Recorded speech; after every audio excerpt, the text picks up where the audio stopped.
Okay, folks, welcome to Best Stock Charts for the coming week. It is Friday evening that I'm recording this, and I usually don't do that. I usually wait till Saturday mornings and I record then. But I have to be honest, I am completely fried and I have a lot to say. So it's fresh in my mind and I want to put it on video right now. Now, what's going on in the market is a consequence of many things. One is the ridiculously low interest rates that we've seen over the course of the past 10 years, and even more than that, to be honest. But what's more disgraceful than anything else is the amount of debt that this country has allowed itself to pile on future generations. It's an absolute sin. The problem is that the chickens are beginning to come home to roost. They're manifesting themselves vis-a-vis higher interest rates. Have no doubt that this market sell-off has to do with rising rates. The Federal Reserve wants you to believe the economy is growing organically and will thrive in a rising interest rate environment. You're hearing it from the talking heads on CNBC. The economy is resilient. It'll be able to handle this. No, it won't. The course that the Federal Reserve is on now should have begun 5 years ago, the latest. So here we are. We're dealing with the fallout of horrible political leadership. We are dealing with the fallout of liberal Keynesian economists running the Federal Reserve ever since Greenspan left. And while he was an Austrian economist and he did his own damage, at least he can look back and say, you know what, I screwed up. The people we have running the show now are absolutely clueless. They are so arrogant. While the markets were selling off hard, you had several Fed governors that were out there, and the one that comes to mind is Bill Dudley.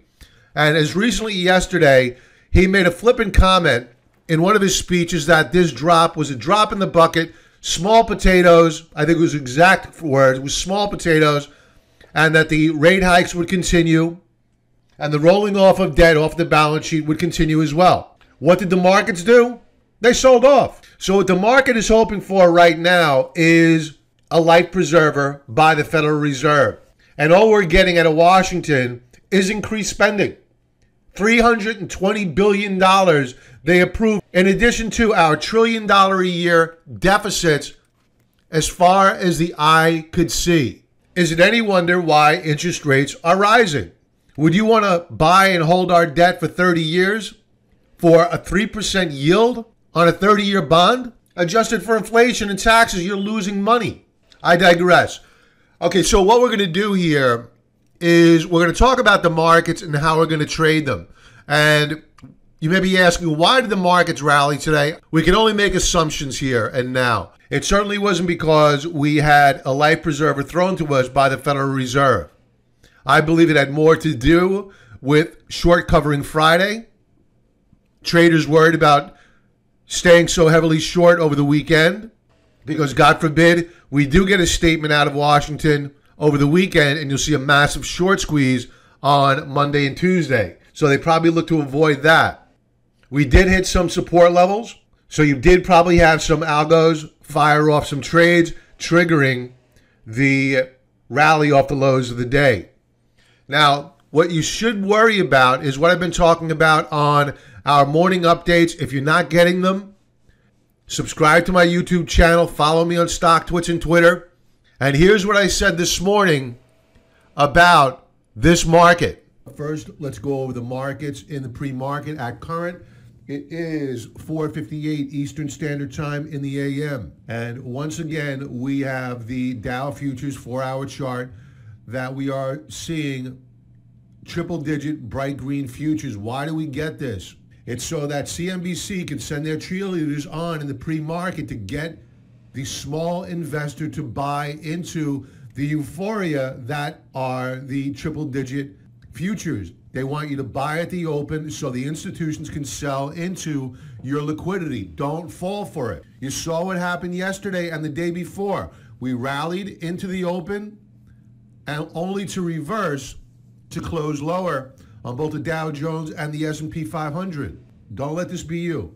So here's the Dow Jones after we had the futures market that was up Triple digits this morning. And folks, they want to lure the small investor in the morning so they could sell into that pool of liquidity. So here's 9 a.m. on this 2-hour chart. It was an up period. Then hammered, clubbed like a baby seal. So all the small money that bought here, the amateur money that bought here, they had the rug pulled out from underneath them. The markets became oversold and they rallied back off the lows of the day. So lesson learned here is don't judge the market's health by the morning futures market. So these are the games that are being played so that the large institutions can rotate out of this market. Don't fall victim. So what we're going to do here is we're going to go over the trades that we took off the table this week, and we'll discuss the charts that we're looking at for the coming week. Now, we're going to have a mix of stocks that we're looking to short. We have stocks that we're looking to buy in the short term as extreme oversold trades. And we're also going to begin to review our shopping list, our long-term wish list of stocks that when they reach our buy point, we want to be a part of it. Because I firmly believe that there is going to be a lot of money made in this market. I don't care in which direction, up or down. Just avoid the minefields that the Wall Street banksters have set for you and use the charts and wait for the capitulation sell-off and, most importantly, the retest of the bottom. A sell-off, a correction is not over until you get a retested bottom. Members, tomorrow I will be sending out the week ahead commentary. We'll do a deeper dive into the charts that I'm about to review. We'll review our positions and we'll review our strategy going into the next trading week, as well as conduct a market pulse check, which is where we review the health of the overall markets. Where do we think the indexes are going and what sectors are looking hot and which are not? And most of them are in the not column. If you're not currently a member, sign up and you can get that commentary tomorrow, being Saturday. All right, let's get to it. If you're watching this on YouTube or on my website, the symbols are going to be listed in the sequence that I have them aligned in on YouTube in the video description area down below. And on the blog, you'll look up and you could see the symbols that you're interested in listed in order. I would suggest you watch them all, but I can appreciate everybody's time being tight, and I really appreciate you joining me for as long as you have so far. All right, let's kick things off with Amazon. Amazon.com, AMZN. We shorted Amazon not once, but twice this week, and we booked profits on both of those trades. Now, we shorted here on this hollow-filled candlestick. We dropped down, we booked profits, we retested the lower band of support, and the shares rallied. Now, what we were looking for was a rally up into the upper band of resistance, and as I always like to say, the test is always at the top. Do we break out or do we break down?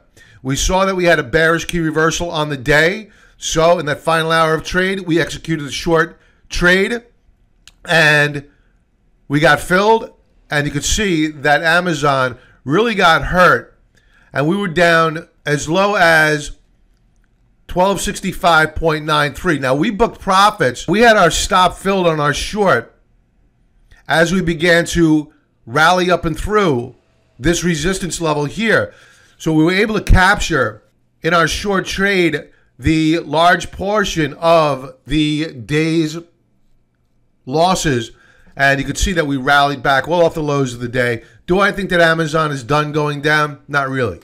So Amazon is going to remain on our short watch list, and members will be talking about Amazon and our strategy for reshorting it on the week ahead commentary coming out tomorrow. In the short term, I think that we're probably going to get a couple of days of upward move, trying to recapture this prior lower band of support, and we'll judge by the price action whether or not we believe that Amazon is going to recapture support, or will it fail and roll back over and in all probability take out the day's lows on that next move lower. So members, again, we'll talk more about Amazon on the week ahead commentary. U.S. Steel. Now, we were stopped out of U.S. Steel this week with a very small loss. Let's go to the daily chart. In fact, we need to update this chart. Be right back. Okay, I like U.S. Steel. I want to buy U.S. Steel again. However, I can't. Why? It's because we have resistance right above here. And while we put in a bullish reversal day today, a lot of technical damage has been done on this daily chart. The weekly chart, not so much. But it is under pressure.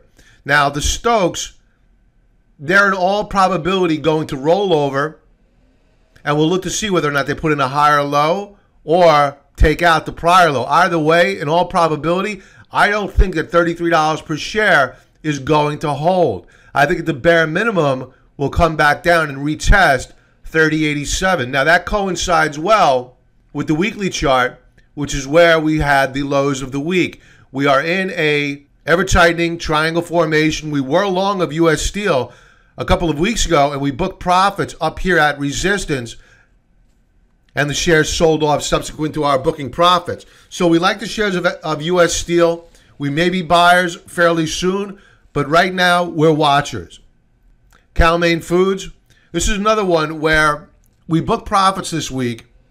We got long right here as we made a new daily high on the 6th, and the shares rallied. The following day, there was no new daily high. Therefore, we kept a tight stop on it to preserve our limited profits. So the trade of Cal-Maine Foods and U.S. Steel, the Cal-Maine profit pretty much negated the U.S. Steel loss, and we had the Amazon win for the week. And that was 2 trades on Amazon, so we did really well there. So Cal-Maine Foods, I'm still bullish on, but I want to see a breakout on Cal-Maine Foods. Members will continue to watch it. The first chart up is going to be BZUN, BZUN. I went over this chart a week or so ago, and it was looking really good.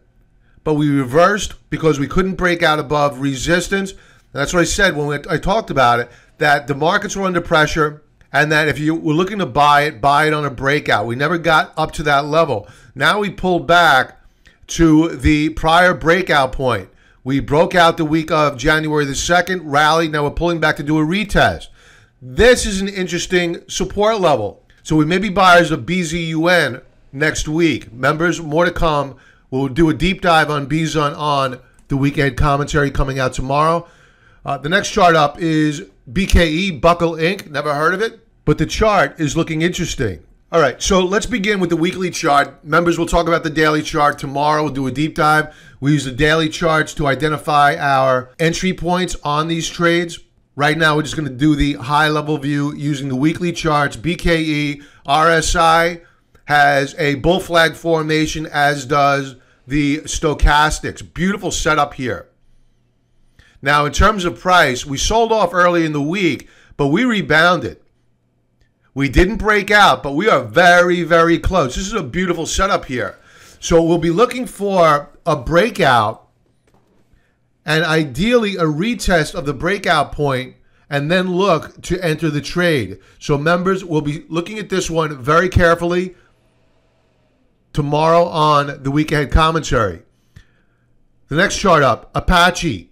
We're looking at a short Apache. Apache is not doing well. Overlaid here in black line chart, I have the XLE, the energy ETF. And you could see that Apache is underperforming XLE, and we are really testing critical support. If we break down below and close below $34 per share, it's all over for Apache for quite some time. Now, I think it's going to break. Take a look at the RSI. We have broken down below support. We've rallied back in an attempt to try to recapture prior support. It has failed. We have a double top, meaning lower highs, and we're poised to set up for lower lows. Now, would I go shorting the shares of Apache on Monday morning? Absolutely not, because we are very oversold on a daily basis, and one might argue that we may get a short-term pop for a swing trade on Apache. Longer term, if we close out this month where we closed out the day or lower, the probability of us making a new lower low in March is very high, And there's a lot of profit potential to be made if we break support here, because our next support level, you could argue, is at, let's call it 25 bucks per share. But we'll probably overshoot and retest the low 20s. So a potential for a big drop here on Apache. So members, more to come on this trade on the week ahead commentary. HAIN Celestial, this is an extreme oversold stock. We're going to go over the daily charts to explain why we're looking at these stocks. And members, we'll talk about the weekly charts on these extreme oversold stocks, because that's really where our strategy comes into play, because we need to know exactly where our historical support levels are before we enter these trades. Now, you may be looking at this chart and you're saying, Jesus Christ, you're nuts for thinking about buying this stock. But take a look at it, folks. You have RSI at 19.11. In my book, that just barely makes it onto the oversold screen. I think we're going lower. Take note of Stokes. They continue to roll over below 20. Whenever you get that, that means a vicious sell-off is coming. So I don't think that we're holding these levels. I think that we're going to overshoot to the downside. Volume remains above average. Now, I won't argue the point that we closed near a critical support level, but to be honest, we closed slightly below it. So since we are in such a big sell-off here, the path of least resistance is clearly down. I have no reason whatsoever to believe that we've seen a bottom yet. So while I'm not ready to go jumping in on these shares Monday morning, there will come a point in time when we have historical support on a weekly basis that provides us a good risk-to-reward entry point, assuming that we have RSI at considerably lower levels and we have Stokes poised to hook back up. And volume, which is declining. We are still well above average. So we still have institutional distribution. Members, more to come on the week ahead commentary. The next chart up, Mueller Industries, another extreme oversold stock. We bounced today. This might be a bottom, not quite sure yet. We'll need to take a look at the weekly charts to ensure that we have historical support below. Volume today, outstanding. RSI at 14.16 keeps it as being an attractive trade. I like the fact that the Stokes are flattened out here. They're pretty much flatlined. Volume was outstanding today. So we may be very close to a bottom, if not at a bottom here. But members, we'll do a deeper dive on Mueller Industries on the week ahead commentary. More to come. RRTS, Roadrunner Transportation, another extreme oversold stock, daily basis. Why are we looking at this one? It's got RSI 10.66. And with all of these extreme oversold stocks, folks, the reason why we're looking at these stocks is because in a market like this, you want to have trades on to the long side on stocks that have already had the crap kicked out of them, pardon the language, because these downward moves are unsustainable. You will get short covering rallies. You will get value guys coming in and bidding up the shares. But these are certainly not investments. That I need to make that perfectly clear. These extreme oversold stocks are purely short-term trades, swing trades, several days to a couple of weeks tops. Stochastics rounding top below 20. That usually means that there's a vicious rally coming after a vicious sell-off, of course. This is a very, very brutal setup on stochastics. Whenever you see a rounding top, look out below. But the rally back is also equally as vicious. Volume, very high. But we rallied off the lows of the day, so I'm sure that there are some up volume bars intraday. We'll dig down into those on the week ahead commentary. Members, more to come. We'll be looking at the intraday charts and the weekly charts, more importantly, the weekly charts. The next chart up, CSS Industries. Daily chart, another extreme oversold stock. RSI 12.57, unsustainable. We can go lower though. Volume is still incredibly high. So the key here, folks, is when you're trading these extreme oversold stocks, beware the down volume bars. You can't go buying these shares right now because you have institutional distribution. How do we know? Volume. This is not mom and pop selling 100 shares out of their IRA. So don't go fighting these guys. But the beauty of this kind of volume is that they're selling indiscriminately And at some point in time, you're going to get a counter trend rally. Is it an investment? No, definitely not. All we want right now to the long side in a market like this are quick hits. We get in, book our profits, we move on to the next one. That's the name of the game. Buy and hold is dead right now. Watch for the 50-day moving average. It's going to take out the 200-day moving average, absent an act of God. Possible double bottom setup forming here on Stokes, RSI. Again, at 12.57. We're still going lower here, folks. Now, to our wish list of stocks that we're watching. Actually, these are ETFs. Because while we are looking to swing trade this market to the long and the short side, we also want to build our list of ETFs which represent sectors that we believe are going to do well. Now, the first chart up is EDC. This is the Direxion Daily Emerging Markets Bull ETF. Why do I think that this sector is going to do well? I think that eventually, to remedy the sell-off that I do not believe is over yet, the Federal Reserve is going to cry uncle. They're going to need to, in some form or fashion, whether it be an announcement that they're going to stop rolling off debt, whether it be the expectations are lowered with regard to rate hikes this year. And you may be saying, what difference does that make, the Federal Reserve, to the emerging markets? That's a great question. It's because when they make that announcement, which will come, we may be a couple of thousand Dow points lower than where we are right now, but it will come. You are going to see the dollar tank. The US dollar is going to drop like a stone. What's going to do well? Precious metals, commodities, emerging markets. Why do emerging markets do well when the dollar is weak? It's because it's like a tax cut. Remember that the dollar, for all of its flaws, remains the world's reserve currency. So when it's weak, it acts like a tax cut for the emerging markets. So EDC is certainly on our watch list, but not quite yet. The next chart up, FFTY, the Innovator IBD 50. We stopped out of this one up here. And thank goodness that we did. I just couldn't stay long of it anymore because I had predicted on January the 16th. It's posted on my blog, and it's also posted on third-party websites, StockTwits, YouTube, Twitter. Go check it out. It's there. I stated that we had finally hit bubble phase. There were only a few days left, and we were going to correct, and correct hard. And we have now. Now, the FFTY is a ETF which tracks the top IBD 50 names, Investors Business Daily. I'm a huge fan of William J. O'Neill and the publication, and I love the ETF. But the problem is with the IBD 50, I've been to the seminars regarding IBD stocks, the top rated, is that when they drop like stones in the short term, usually on average about 17%. And we are nearing that 17% mark right now. But that doesn't mean that's an average, so it could overshoot, of course. So FFTY is on our watch list.